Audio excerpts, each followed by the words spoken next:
Hi, Jo Ramsey here, and this week I wanted to talk a little bit about grounding techniques. No, I'm not talking about when your parents tell you can't leave the house for a week. Um, for people who have anxiety disorders or panic disorders, or who have post-traumatic stress disorder, um, sometimes when you are having an anxiety or panic attack or having a flashback with PTSD, you kind of lose touch with what is really going on around you because you are lost in the flashback or in whatever is swirling through your mind at that time. And so a grounding technique is something used by the person who is experiencing the flashback or attack, or sometimes by the people who are trying to help them, so that the person is grounded in reality and can recognize that what is happening in the flashback is not currently happening, or what they are afraid of that triggered the panic attack is not real. One thing, I have anxiety disorder and PTSD, so this is something I kind of know a bit about. And one thing that I was taught to do, which is very effective for me, and others have told me it's effective for them as well, is to look at your surroundings and say, even out loud, what you see.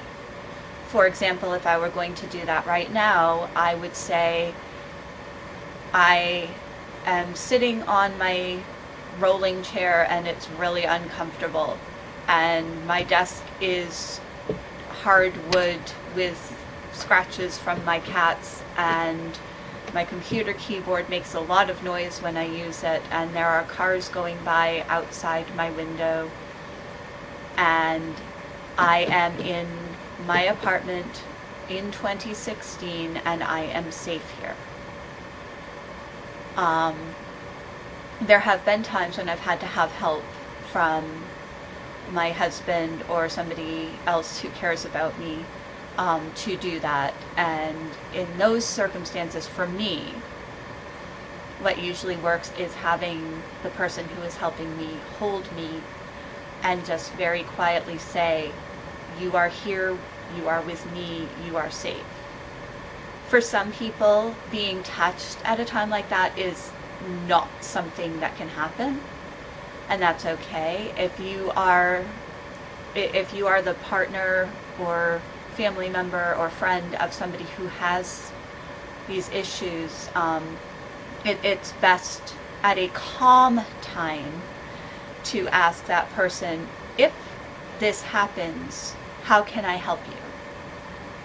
Don't ask them when it's happening. They might not be able to answer. I know that personally.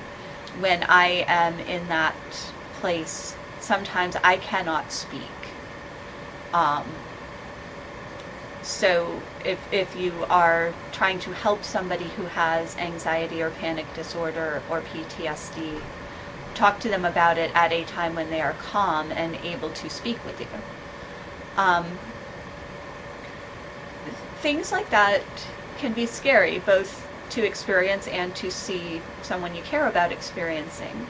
But there are ways to manage it, and there are ways to help when an anxiety or panic attack or a PTSD flashback or whatever occurs.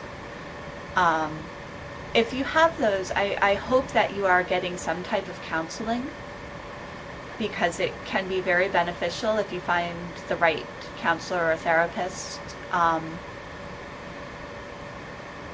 And I hope that you have techniques that you can use to help you, and I hope that you have people around you who care about you who can help. If you are somebody who is a friend or a loved one or family member of someone with these issues, I hope that you recognize that it is not something that they are choosing, it is not something they can control, and I hope that you take the time to learn how to help them. And that's really all I have to say about that right now.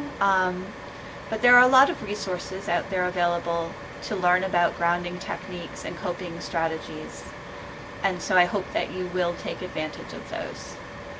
And I will see you next week.